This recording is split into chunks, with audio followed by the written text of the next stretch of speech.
देवी पार्वती ने कहा, हे प्रभु, काल से आकाश का भी नाश होता है। वह भयंकर काल बड़ा विकराल है। वह स्वर्ग का भी एकमात्र स्वामी है। आपने उसे दग्ध कर दिया था, परंतु अनेक प्रकार के स्तोत्रों द्वारा जब उसने आपकी स्तुति की, तब आप फिर से संतुष्ट हो गए और वह काल पुनः अपनी प्रकृति को प्राप्त हुआ, पूर्णतः स्वस्थ हो गया। आपने उससे वार्ता में कहा, काल, तुम सर्वत्र विचरोगे, किंतु लोग तुम्हें देख नहीं सकेंगे। आप प्रभु की कृपा दृष्टि होने और वर मिलने से वह काल जी उठा और उसका प्रभाव बहुत बढ़ गया। अतः हे महेश्वर, क्या यहाँ ऐसा कोई उपाय है जिससे उस काल को नष्ट किया जा सके? यदि हो तो मुझे बताइए, क्योंकि आप योगियों में शिरोमणि और स्वतंत्र प्रभु हैं। आप परोपकार के लिए ही शरीर धारण करते हैं। तब भगवान शिव इस प्रकार बोले, देवी, श्रेष्ठ देवता, दैत्य, यक्ष, राक्षस, नाग और मनुष्य, किसी के द्वारा भी काल का नाश नहीं किया जा सकता, परंतु जो ध्यान परायण योगी हैं, वे शरीरधारी होने पर भी सुखपूर्वक काल को नष्ट कर देते हैं। हे वरारोहे, ये 5 भौतिक शरीर सदा उन भूतों के गुणों से युक्त ही उत्पन्न होता है और उन्हीं में इसका लय भी हो जाता है। मिट्टी की देह मिट्टी में ही मिल जाती है। आकाश से वायु उत्पन्न होती है, वायु से तेज प्रकट होता है और तेज से जल का प्राकट्य बताया गया है और जल से पृथ्वी का प्राकट्य होता है। पृथ्वी आदि भूत क्रमशः अपने कारणों में लीन होते हैं। योग वेत्ता पुरुष को चाहिए कि सुखद आसन पर बैठकर प्राणायाम द्वारा योगाभ्यास करे। रात में जब सब लोग सो जाएं, उस समय दीपक बुझाकर अंधकार में योग धारण करे। तर्जनी उंगली से दोनों कानों को बंद करके 2 घड़ी तक दबाए रखे। उस अवस्था में अग्नि प्रेरित शब्द सुनाई देता है। इससे संध्या के बाद का खाया हुआ अन्न क्षण भर में ही पच जाता है और संपूर्ण रोगों तथा ज्वर आदि बहुत से उपद्रवों का शीघ्र नाश कर देता है। जो साधक प्रतिदिन इस प्रकार 2 घड़ी तक शब्द ब्रह्म का साक्षात्कार करता है, वह मृत्यु और काम को जीतकर इस जगत में स्वच्छंद विचरता है और संपूर्ण सिद्धियों को प्राप्त कर लेता है। जैसे आकाश में वर्षा से युक्त बादल गरजता है, ठीक उसी प्रकार उस शब्द को सुनकर योगी तत्काल संसार बंधन से मुक्त हो जाता है। देवी, अब पुनः दूसरा श्रेष्ठ उपाय बताता हूँ जिससे मनुष्य की मृत्यु नहीं होती। देवी, ध्यान करने वाले योगियों की चौथी गति अर्थात साधना बताई जाती है। योगी अपने चित्त को वश में करके यथा योग्य स्थान में सुखद आसन पर बैठे, वह शरीर को ऊंचा करके अंजलि बांधकर चोंच की सी आकृति वाले मुख के द्वारा धीरे धीरे वायु का पान करे। ऐसा करने से क्षण भर में तालू के भीतर स्थित जीवनदायी जल की बूंदें टपकने लगती हैं। उन बूंदों को वायु के द्वारा लेकर सूंघे। वह शीतल जल अमृत स्वरूप है। जो योगी उसे प्रतिदिन पीता है, वह कभी भी मृत्यु के अधीन नहीं होता। उसे भूख प्यास नहीं लगती। उसका शरीर दिव्य और तेज महान हो जाता है। वह बल में हाथी के समान और वेग में घोड़े के समान हो जाता है। उसकी दृष्टि गरुड़ के समान तेज हो जाती है और उसे दूर की बातें भी सुनाई देने लगती हैं।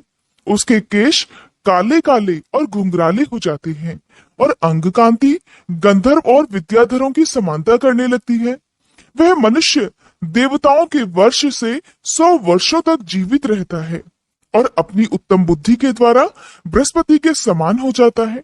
उसमें इच्छानुसार विचरने की शक्ति आ जाती है और वह सदा ही सुखी रहकर आकाश में विचरण करने की शक्ति भी प्राप्त कर लेता है। हे वरानने, अब मृत्यु पर विजय पाने की पुनः दूसरी विधि बता रहा हूँ, जिसे देवताओं ने भी प्रयत्न पूर्वक छिपा रखा है। तुम उसे सुनो। योगी पुरुष अपनी जिह्वा को मोड़कर तालू में लगाने का प्रयास करे। कुछ समय तक ऐसा करने से वह क्रमशः लंबी होकर गले की घाटी तक पहुंच जाती है। फिर जब जिह्वा से गले की घाटी सटती है, तब शीतल सुधा का श्राव करती है। उस सुधा को जो योगी सदा पीता है, वह अमृतत्व को प्राप्त हो जाता है। इस प्रकार देवी पार्वती को काल को जीतने का उपाय बताकर भगवान शंकर मौन हो गए। अब जानिए भगवती उमा के कालिका अवतार की कथा और अन्य बातों का वर्णन। उपर्युक्त सभी कथाओं का वर्णन सुनने के बाद मुनियों ने श्री सूत जी से कहा, हे ब्रह्मवेत्ताओं में श्रेष्ठ सूत जी, हमने आपके मुख से भगवान शिव की अनेक इतिहासों से युक्त रमणीय कथा सुनी, जो उनके नाना अवतारों से संबंध रखती है और मनुष्यों को भोग और मोक्ष प्रदान करने वाली है। अब हम आपसे जगत जननी भगवान उमा का मनोहर चरित्र सुनना चाहते हैं। पर ब्रह्म परमात्मा महेश्वर की जो आद्या सनातनी शक्ति है, वे उमा नाम से विख्यात है। वे ही त्रिलोकी को उत्पन्न करने वाली पराशक्ति है। महामते, दक्ष कन्या सती और हिमवान की पुत्री पार्वती, ये उमा के दो अवतार हमने सुने। सूत जी, अब उनके दूसरे अवतारों का भी वर्णन कीजिए। लक्ष्मी जननी जगदम्बा उमा के गुणों को सुनने से कौन बुद्धिमान पुरुष विरत हो सकता है? ज्ञानी पुरुष कभी भी उनके कथा श्रवण के शुभ अवसर को नहीं छोड़ा करते। तब श्री सूत जी महाराज कहने लगे, महात्माओं, तुम लोग धन्य हो और सर्वदा कृतकृत्य हो, क्योंकि परा अम्बा उमा के महान चरित्र के विषय में पूछ रहे हो। जो भी इस कथा को सुनते, पूछते और बाँचते हैं, उनके चरण कमलों की धूलि को ही ऋषियों ने तीर्थ माना है। जिनका चित्त परम संवित स्वरूपा श्री उमा देवी के चिंतन में लीन है, वे पुरुष धन्य हैं, कृतकृत्य हैं। उनकी माता और उनका कुल भी धन्य है। जो समस्त कारणों की भी कारण रूपा देवेश्वरी उमा की स्तुति नहीं करते, वे माया के गुणों से मोहित और भाग्यहीन हैं, इसमें संशय नहीं। जो करुणा रस की सिंधु स्वरूपा महादेवी का भजन नहीं करते, वे संसार रूपी घोर अंधकूप में पड़ जाते हैं। जो देवी उमा को छोड़कर दूसरे देवी देवताओं की शरण लेता है, वह मानो गंगा जी को छोड़कर प्यास बुझाने के लिए मरुस्थल के जलाशय के पास जाया करता है। जिनके स्मरण मात्र से ही धर्म आदि चारों पुरुषार्थों की अनायास प्राप्ति हो जाती है, उन देवी उमा की आराधना कौन श्रेष्ठ पुरुष छोड़ सकता है? पूर्व काल में महामना सुरथ ने महर्षि मेधा से यही बात पूछी थी। उस समय मेधा जी ने जो उत्तर दिया था, मैं वही बता रहा हूं, तुम लोग भी ध्यान पूर्वक सुनो। पहले स्वारोचिष मनवंतर में विरथ नाम से प्रसिद्ध एक राजा हुए हैं। उनके पुत्र सुरथ हुए, जो महान बल और पराक्रम से संपन्न थे। वे दान निपुण, सत्यवादी, स्वधर्म कुशल, विद्वान, देवी भक्त, दया सागर और प्रजाजनों का भली भांति पालन करने वाले थे। इंद्र के समान तेजस्वी राजा सुरथ के पृथ्वी पर शासन करते समय 9 ऐसे राजा हुए, जो उनके हाथ से भूमंडल का राज छीन लेने के प्रयास में लगे थे। उन्होंने राजा सुरथ की राजधानी कोलापुरी को चारों ओर से घेर लिया। उनके साथ राजा का बड़ा भयानक युद्ध हुआ। उनके शत्रुगण बड़े प्रबल थे, इसलिए युद्ध में भूपाल सुरथ की पराजय हो गई। शत्रुओं ने सारा राज्य अपने अधिकार में करके सुरथ को कोलापुरी से निकाल दिया। राजा अपनी दूसरी पुरी में आए और वहां मंत्रियों के साथ रहकर राज्य करने लगे, परंतु प्रबल विपक्षियों ने वहां भी आक्रमण करके उन्हें पराजित कर दिया।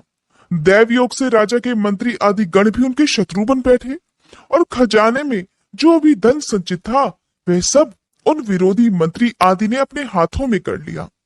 तब राजा सुरथ शिकार के बहाने अकेले ही घोड़े पर सवार होकर नगर से बाहर निकले और घने वन में चले गए। वहां इधर उधर घूमते हुए राजा ने एक श्रेष्ठ मुनि का आश्रम देखा, जो चारों ओर फूलों के बगीचे लगे होने से बड़ी शोभा पा रहा था। वहां वेद मंत्रों की ध्वनि गूंज रही थी। सब जीव जंतु शांत भाव से रहा करते थे। मुनि के शिष्यों, प्रशिष्यों और उनके भी शिष्यों ने उस आश्रम को सब ओर से घेर रखा था।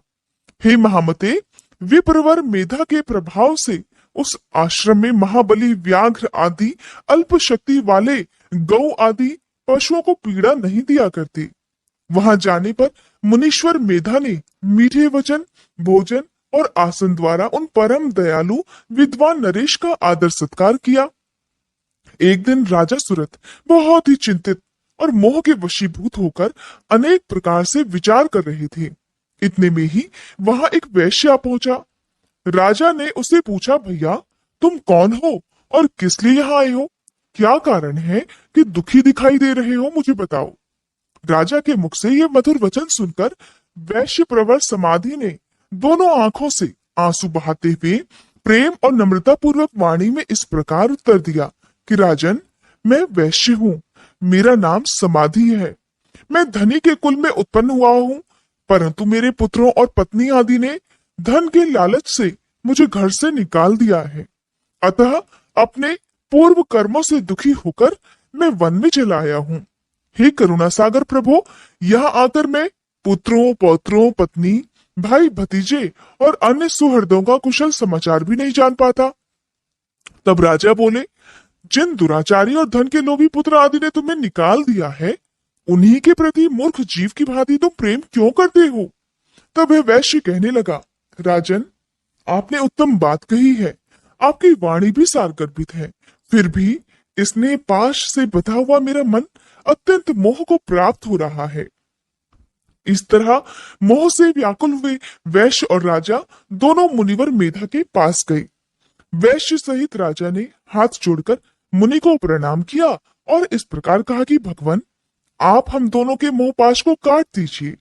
मुझे राज्य लक्ष्मी ने छोड़ दिया और मैंने गहने वन की शरण ले ली, फिर भी राज्य छिन जाने के कारण मुझे संतोष नहीं है। और ये वैश्य है जिसे स्त्री आदि स्वजनों ने घर से निकाल दिया, फिर भी इनकी ओर से इसकी ममता दूर नहीं हो पा रही। इसका क्या कारण हो सकता है, बताइए। समझदार होने पर भी हम दोनों का मन मोह से व्याकुल हो गए तो बड़ी भारी मूर्खता है।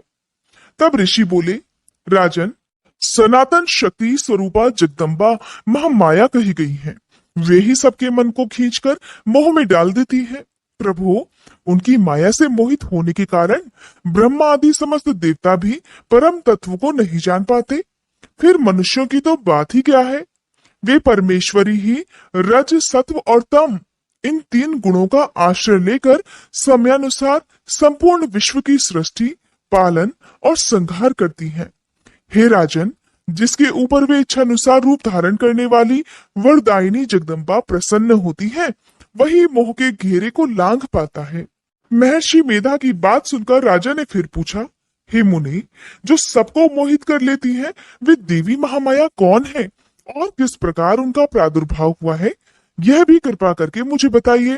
तब ऋषि बोले, जब सारा जगत एकार्णव के जल में निमग्न था और योगेश्वर भगवान केशव शेष की सैया बिछाकर योग निद्रा का आश्रय लेकर शयन कर रहे थे, उन्हीं दिनों भगवान विष्णु के कानों के मैल से दो असुर उत्पन्न हुए, जो भूतल पर मधु और कैटभ के नाम से विख्यात हैं। वे दोनों विशालकाय घोर असुर प्रलय काल के सूर्य की भांति तेजस्वी थे। उनके जबड़े बहुत बड़े थे। उनके मुख दाढ़ों के कारण ऐसे विकराल दिखाई देते थे मानो वे संपूर्ण जगत को खा जाने के लिए तत्पर हो।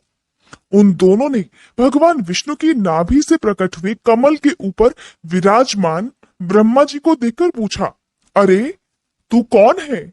ऐसा कहते हुए वे उन्हें ही मार डालने के लिए तत्पर हो गए। तब ब्रह्मा जी ने देखा कि ये दोनों दैत्य आक्रमण करना चाहते हैं और भगवान जनार्दन समुद्र के जल में सो रहे हैं। तब उन्होंने परमेश्वरी का स्तवन किया और उनसे प्रार्थना की कि हे जगदम्बिके, हे अंबिके, तुम इन दोनों दुर्जय असुरों को मोहित करो और अजन्मा भगवान नारायण को जगा दो। ऋषि कहते हैं, इस प्रकार मधु और कैटभ के नाश के लिए ब्रह्मा जी के प्रार्थना करने पर संपूर्ण विद्याओं की अधिष्ठात्री देवी जगत जननी महाविद्या फाल्गुन शुक्ला द्वादशी को त्रैलोक्य मोहिनी शक्ति के रूप में प्रकट होकर महाकाली के नाम से विख्यात हुई। फिर आकाशवाणी हुई, हे कमलासन, डरो मत, आज युद्ध में मधु कैटभ को मारकर मैं तुम्हारे कंटक का नाश करूंगी। ऐसा कहकर वे महामाया श्री हरि के नेत्र और मुख आदि से निकलकर अव्यक्त जन्मा ब्रह्मा जी के दृष्टि पथ में आकर खड़ी हो गई। फिर तो देवाधिदेव ऋषिकेश जनार्दन जाग उठे। उन्होंने अपने सामने दोनों दैत्यों मधु और कैटभ को देखा। उन दैत्यों के साथ अतुल तेजस्वी विष्णु जी का 5000 वर्षों तक बाहु युद्ध हुआ। तब महामाया के प्रभाव से मोहित हुए उन श्रेष्ठ दानवों ने लक्ष्मीपति से कहा कि तुम हमसे मनोवांछित वर ग्रहण करो। तब नारायण बोले, यदि तुम लोग प्रसन्न हो तो मेरे हाथ से मारे जाओ, यही मेरे लिए वर होगा, मुझे इस वर को दे दो। मैं तुम दोनों से दूसरा वर नहीं मांगता। तब ऋषि कहते हैं कि उन असुरों ने देखा कि सारी पृथ्वी एकार्णव के जल में डूबी हुई है। तब वे केशव से बोले, हम दोनों को ऐसी जगह मारो जहां जल से भीगी हुई धरती ना हो। तब बहुत अच्छा कहकर भगवान विष्णु ने अपना परम तेजस्वी चक्र उठाया और अपनी जांघ पर उनके मस्तक रखकर काट डाला। राजन, यह कालिका की उत्पत्ति का प्रसंग कहा गया है। महामते, अब महालक्ष्मी जी के प्रादुर्भाव की कथा भी सुनो। देवी उमा निर्विकार और निराकार होकर भी देवताओं का दुख दूर करने के लिए युग युग में साकार रूप धारण करके प्रकट होती है। उनका शरीर ग्रहण उनकी इच्छा का वैभव कहा गया है। वे लीला से इसलिए प्रकट होती है कि भक्तजन उनके गुणों का गुणगान करते रहे। ऋषि कहते हैं, हे राजन, रंभ नाम से प्रसिद्ध एक असुर था जो दैत्य वंश का शिरोमणि माना जाता था। उससे महातेजस्वी महिष नामक दानव का जन्म हुआ। दानवराज महिष समस्त देवताओं को युद्ध में पराजित करके देवराज इंद्र के सिंहासन पर जा बैठा और स्वर्गलोक में रहकर त्रिलोकी का राज्य करने लगा। तब पराजित हुए देवता ब्रह्मा जी की शरण में गए। ब्रह्मा जी भी उन सभी को साथ में लेकर उस स्थान पर गए जहां भगवान शिव और श्री हरि विराजमान थे। वहां पहुंचकर सभी देवताओं ने शिव जी और केशव को नमस्कार किया और अपना सभी वृतांत यथार्थ रूप से कह सुनाया। वे बोले, हे भगवान, दुरात्मा महिषासुर ने हम सबको सम्रांगण में जीतकर स्वर्ग लोक से निकाल दिया है। इसलिए हम इस मर्त्य लोक में भटक रहे हैं और कहीं भी हमें अब शांति नहीं मिल रही। उस असुर ने इंद्र आदि देवताओं की कौन कौन सी दुर्दशा नहीं की। सूर्य, चंद्रमा, वरुण, कुबेर, यम, इंद्र, अग्नि, वायु, गंधर्व, विद्याधर और चारण, इन सबके और अन्य लोगों के भी जो कर्तव्य कर्म है, उन सबको वह पापात्मा असुर स्वयं ही करने लगा है। उसने दैत्य पक्ष को अभयदान कर दिया है। इसलिए हम सब देवता आपकी शरण में आए हैं। आप दोनों हमारी रक्षा कीजिए और उस असुर के वध का कोई उपाय शीघ्र ही सोचिए, क्योंकि आप दोनों ऐसा करने में एकदम समर्थ हैं। देवताओं की यह बात सुनकर भगवान शिव और श्री हरि ने अत्यंत क्रोध किया। रोष के मारे उनके नेत्र घूमने लगे। तब अत्यंत क्रोध से भरे हुए भगवान शिव और विष्णु के मुख से अन्य देवताओं के शरीर से तेज प्रकट हुआ। तेज का वह महान पुंज अत्यंत प्रज्वलित होकर 10 दिशाओं में प्रकाशित हो उठा। दुर्गा जी के ध्यान में लगे वे सभी देवताओं ने उस तेज को प्रत्यक्ष देखा। संपूर्ण देवताओं के शरीरों से निकला हुआ वह एक अत्यंत भीषण तेज एकत्र होकर एक नारी के रूप में परिणत हो गया। वह नारी साक्षात महिष मर्दनी देवी थी। उनका प्रकाशमान मुख भगवान शिव के तेज से प्रकट हुआ था। भुजाएं श्री विष्णु के तेज से उत्पन्न हुई थी। केश यमराज के तेज से आविर्भूत हुए। उनके दोनों स्तन चंद्रमा के तेज से प्रकट हुए। कटिभाग इंद्र के तेज से, जंघा और उरु वरुण के तेज से पैदा हुए। पृथ्वी के तेज से नितंबिका और ब्रह्मा जी के तेज से दोनों चरणों का आविर्भाव हुआ। पैरों की उंगलियां सूर्य के तेज से और हाथों की उंगलियां वसुओं के तेज से उत्पन्न हुई थी। नासिका कुबेर के, दांत प्रजापति के, तीनों नेत्र अग्नि के, दोनों भौहें साध्य गण के, दोनों कान वायु के और अन्य देवताओं के तेज से प्रकट हुए। इस प्रकार देवताओं के तेज से प्रकट हुई कमलालया लक्ष्मी ही वह परमेश्वरी थी। संपूर्ण देवताओं की तेजो राशि से प्रकट हुई उन देवी को देखकर सभी देवताओं को बड़ा हर्ष हुआ, परंतु उनके पास कोई अस्त्र नहीं था। ये देख ब्रह्मा जी आदि देवेश्वरों ने शिवा देवी को अस्त्र शस्त्र से संपन्न करने का विचार किया। तब महेश्वर ने महेश्वरी को शूल अर्पित किया। भगवान विष्णु ने चक्र, वरुण ने पाश, अग्निदेव ने शक्ति, वायु देवता ने धनुष और बाणों से भरे हुए 2 तरकश और शचीपति इंद्र ने वज्र और घंटा प्रदान किए। यमराज ने कालदंड, प्रजापति ने अक्षमाला, ब्रह्मा ने कमंडल और सूर्यदेव ने समस्त रोम कूपों में अपनी किरणें अर्पित कर दी। काल ने उन्हें चमकती हुई ढाल और तलवार दी। क्षीर सागर ने सुंदर हार और कभी पुराने न होने वाले 2 दिव्य वस्त्र भेंट किए। साथ ही उन्होंने दिव्य चूड़ामणि, 2 कुंडल, बहुत से कड़े, अर्धचंद्र, केयूर, मनोहर नुपुर, गले की हंसुली और सब अंगुलियों में पहनने के लिए रत्नों की बनी हुई अंगूठियां भी दी। विश्वकर्मा ने उन्हें मनोहर फरसा भेंट किया, साथ ही अनेक प्रकार के अस्त्र और अभेद्य कवच दिए। समुद्र ने सदा सुरम्य और सरस रहने वाली माला दी और एक कमल का फूल भी भेंट किया। हिमवान ने सवारी के लिए सिंह और आभूषण के लिए नाना प्रकार के रत्न दिए। कुबेर ने उन्हें मधु से भरा पात्र अर्पित किया और सर्पों के नेता शेषनाग ने विचित्र रचना कौशल से सुशोभित एक नागहार भेंट किया, जिसमें नाना प्रकार की सुंदर मणियां गुथी हुई थी। इन सब ने और दूसरे देवताओं ने भी आभूषण और अस्त्र शस्त्र देकर देवी का सम्मान किया। फिर उन्होंने बारंबार अट्टहास करके उच्च स्वर से गर्जना की। उनके उस भयंकर नाद से संपूर्ण आकाश गूंज उठा। उससे बड़े जोर की प्रतिध्वनि हुई, जिससे तीनों लोकों में हलचल मच गई। चारों समुद्रों ने अपनी मर्यादा छोड़ दी, पृथ्वी डोलने लगी। उस समय महिषासुर से पीड़ित हुए देवताओं ने देवी की जय जयकार की। तदंतर सभी देवताओं ने उन महालक्ष्मी स्वरूपा पराशक्ति जगदम्बा का भक्ति गदगद वाणी द्वारा स्तवन किया।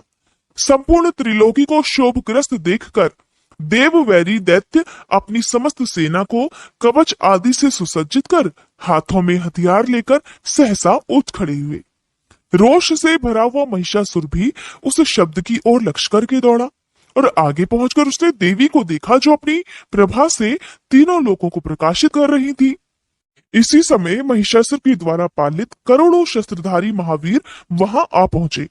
चिक्षुर, चामर, उदग्र, कराल, उद्धत, वाष्कल, ताम्र, उग्रास्य, उग्रवीर्य, विडाल, अंधक, दुर्धर, दुर्मुख, त्रिनेत्र और महाहनु, ये तथा अन्य बहुत से युद्ध कुशल शूरवीर सम्रांगण में देवी के साथ युद्ध करने लगे। वे सब के सब अस्त्र शस्त्रों की विद्या में पारंगत थे। इस प्रकार देवी और दैत्यगण दोनों परस्पर जूझने लगे। उनका वह भीषण समय मार काट में ही बीतने लगा। इस तरह भयानक युद्ध होने के बाद महिषासुर देवी के साथ माया युद्ध करने लगा। तब देवी कहने लगी, रे मूढ़, तेरी बुद्धि मारी गई है, तू व्यर्थ हट क्यों करता है? तीनों लोकों में कोई भी असुर युद्ध में मेरे सामने टिक नहीं सकते। ऐसा कहकर सर्व कलामयी देवी कूदकर महिषासुर पर चढ़ गई और अपने पैरों से उसे दबाकर उन्होंने भयंकर शूल से उसके कंठ में आघात कर दिया। उनके पैर से दबा होने पर भी महिषासुर अपने मुख से दूसरे रूप में बाहर निकलने लगा। अभी आधे शरीर से ही वह बाहर निकलने पाया था कि देवी ने अपने प्रभाव से उसे रोक दिया। आधा निकला होने पर भी वह महाअधम दैत्य देवी के साथ युद्ध करने लगा। तब देवी ने बहुत ही बड़ी तलवार से उसका सिर काटकर उस असुर को धाराशायी कर दिया। फिर तो उसके सैनिकगण हाय हाय करके नीचे मुख करके भयभीत होकर रणभूमि से भागने और त्राही त्राही की पुकार करने लगे। उस समय इंद्रादि सभी देवताओं ने देवी की स्तुति की, गंधर्व गीत गाने लगे और अप्सराएं नृत्य करने लगी। राजन, इस प्रकार मैंने तुमसे देवी के महालक्ष्मी अवतार की कथा कही है। अब तुम सुस्थिर चित्त से सरस्वती के प्रादुर्भाव का प्रसंग भी सुनो। ऋषि कहते हैं, पूर्व काल में शुंभ और निशुंभ नामक दो प्रतापी दैत्य थे, जो आपस में भाई थे। उन दोनों ने चराचर प्राणियों सहित समस्त त्रिलोकी के राज्य पर बलपूर्वक आक्रमण कर दिया। उनसे पीड़ित हुए देवताओं ने हिमालय पर्वत की शरण ली और संपूर्ण अभीष्टों को देने वाली सर्वभूत जननी देवी उमा का स्तवन किया। देवतागण बोले, हे महेश्वरी दुर्गे, आपकी जय हो। अपने भक्तजनों का प्रिय करने वाली देवी, आपकी जय हो। आप तीनों लोगों की रक्षा करने वाली शिवा हैं। आपको बारंबार नमस्कार है। आप ही मोक्ष प्रदान करने वाली परा अम्बा है। आपको बारंबार नमस्कार है। आप समस्त संसार की उत्पत्ति, स्थिति और संहार करने वाली हैं। आपको नमस्कार है। कालिका और तारा रूप धारण करने वाली है देवी, आपको नमस्कार है। छिन्नमस्ता आपका ही स्वरूप है। आप ही श्री विद्या है। आपको नमस्कार है। हे भुवनेश्वरी, आपको नमस्कार है। हे भैरव रूपिणी, आपको नमस्कार है। आप ही बगलामुखी और धूमावती है। आपको बारंबार नमस्कार है। आप ही त्रिपुर सुंदरी और मातंगी है। आपको बारंबार नमस्कार है। अजिता, विजया, जया, मंगला और विलासिनी, ये सभी आपके ही विभिन्न रूपों की संज्ञाएं हैं। इन सभी रूपों में आपको नमस्कार है। माता अथवा कामधेनु रूप में आपको नमस्कार है। घोर आकार धारण करने वाली आपको नमस्कार है। अपराजिता रूप में आपको प्रणाम है। नित्य महाविद्या के रूप में आपको बारंबार नमस्कार है। आप ही शरणागतों का पालन करने वाली रुद्राणी है। आपको बारंबार नमस्कार है। वेदांत के द्वारा आपके ही स्वरूप का बोध होता है। आपको नमस्कार है। आप परमात्मा है। आपको मेरा बारंबार प्रणाम है। अनंत कोटि ब्रह्मांडों का संचालन करने वाली आप जगदम्बा को बारंबार नमस्कार है। देवताओं के इस प्रकार स्तुति करने पर वरदायी और कल्याण रूपिणी गौरी देवी बड़ी प्रसन्न हुई। उन्होंने समस्त देवताओं से पूछा, आप लोग यहाँ किसकी स्तुति कर रहे हैं? तब उन्हीं गौरी के शरीर से कुमारी प्रकट हुई। वह सब देवताओं के देखते ही देखते शिव शक्ति से आदर पूर्वक बोली, माँ, ये समस्त स्वर्गवासी देवता निशुंभ और शुंभ नामक प्रबल दैत्यों से अत्यंत पीड़ित होकर अपनी रक्षा के लिए मेरी स्तुति कर रहे हैं। पार्वती के शरीर कोश से वह कुमारी निकली थी, इसलिए कौशिकी नाम से प्रसिद्ध हुई। कौशिकी ही साक्षात शुंभासुर का नाश करने वाली सरस्वती है। उन्हीं को उग्र तारा और महोग्र तारा भी कहा गया है। माता के शरीर से स्वतः प्रकट होने के कारण वे इस भूतल पर मातंगी भी कहलाती हैं। उन्होंने समस्त देवताओं से कहा, देवतागणों, तुम लोग निर्भय रहो।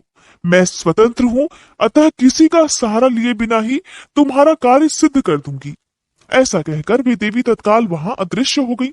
एक दिन शुंभ और निशुंभ के सेवक चंड और मुंड ने देवी को देखा। उनका मनोहर रूप नेत्रों को सुख प्रदान करने वाला था। उसे देखते ही वे मोहित होकर अपनी सुध-बुध खोकर पृथ्वी पर गिर पड़े। फिर होश में आने पर वे अपने राजा के पास गए और आरंभ से ही सारा वृतांत बताकर बोले, महाराज, हम दोनों ने एक अपूर्व सुंदरी नारी देखी है जो हिमालय के रमणीय शिखर पर रहती है और सिंह पर सवारी करती है।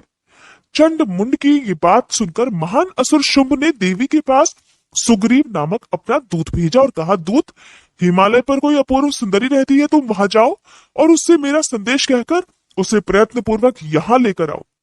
ये आज्ञा पाकर दानव शिरोमणि सुग्रीव हिमालय पर गया और जगदम्बा माहेश्वरी से इस प्रकार बोला, देवी, दैत्य शुंभासुर अपने महान बल और विक्रम के लिए तीनों लोकों में विख्यात है।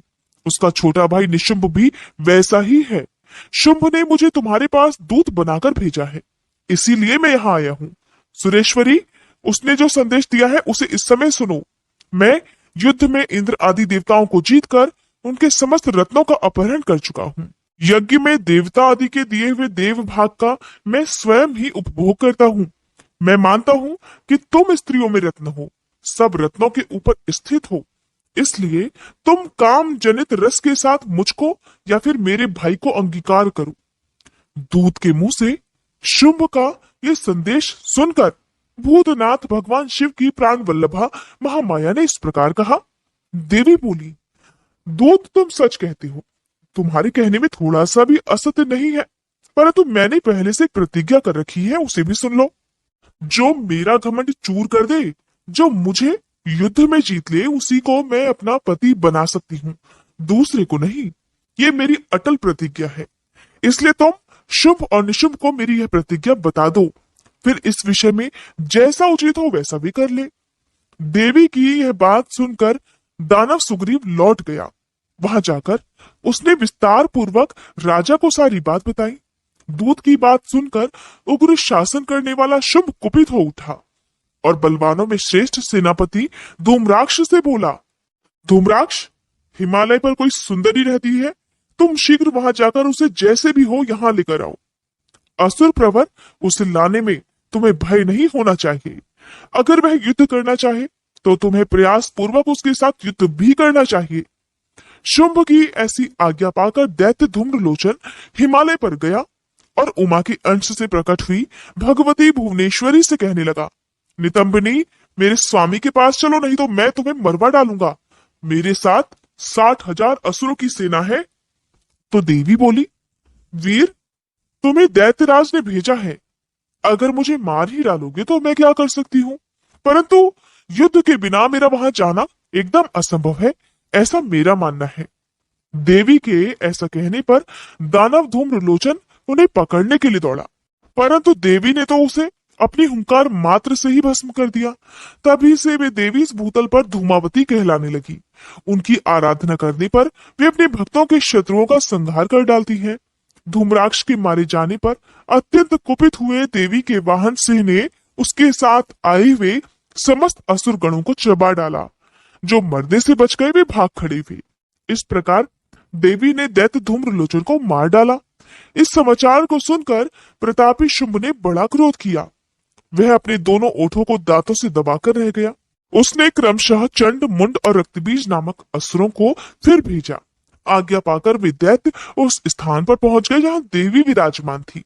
अणिमा आदि सिद्धियों से सेवित और अपनी प्रभा से संपूर्ण दिशाओं को प्रकाशित करती वह भगवती सिंह वाहिनी को देखकर श्रेष्ठ दानव वीर बोले कि देवी, तुम शीघ्र ही शुंभ और निशुंभ के पास चलो, नहीं तो तुम्हें गण और वाहन सहित मरवा डालेंगे। वामे, शुंभ को अपना पति बना लो। लोकपाल आदि भी उन्हीं की स्तुति करते हैं। शुंभ को पति बना लेने पर तुम्हें उस महान आनंद की प्राप्ति होगी जो देवताओं के लिए भी दुर्लभ है। उनकी ऐसी बात सुनकर परमेश्वरी अंबा मुस्कुराकर सरस मधुर वाणी में बोली। देवी ने कहा, अद्वितीय महेश्वर परब्रह्म परमात्मा सर्वत्र विराजमान है, जो सदाशिव कहलाते हैं। वेद भी उनके तत्व को नहीं जानते, फिर विष्णु आदि की तो बात ही क्या है। उन्हीं सदाशिव की मैं सूक्ष्म प्रकृति हूँ, फिर दूसरे को पति कैसे बना सकती हूँ। सिंहनी कितनी ही कामातुर क्यों ना हो जाए, वह गीदड़ को कभी अपना पति नहीं बनाएगी। हथिनी गधे को और बागिन खरगोश को कभी बरेगी नहीं। दैत्यो, तुम सब लोग झूठ बोलते हो, क्योंकि काल रूपी सर्प के फंदे में फंसे हुए हो। तुम या तो पाताल को लौट जाओ, या शक्ति हो तो आओ और युद्ध करो। देवी का यह क्रोध पैदा करने वाला वचन सुनकर वे दैत्य बोले, हम लोग अपने मन में तुम्हें अबला समझकर मार नहीं रहे थे, परंतु यदि तुम्हारे ही मन में युद्ध की इच्छा है तो सिंह पर सुस्थिर होकर बैठ जाओ और युद्ध के लिए आगे बढ़ो। इस तरह वाद विवाद करते हुए उनमें कलह बढ़ गया और युद्ध के मैदान में दोनों दलों पर तीखे बाणों की वर्षा होने लगी। इस तरह उनके साथ लीला पूर्वक युद्ध करके परमेश्वरी ने चंड मुंड सहित महान असुर रक्तबीज को मार डाला। वे देव वैरी असुर द्वेष बुद्धि करके आए थे, तो भी अंत में उन्हें उस उत्तम लोक की प्राप्ति हुई जिसमें देवी के भक्त जाया करते हैं।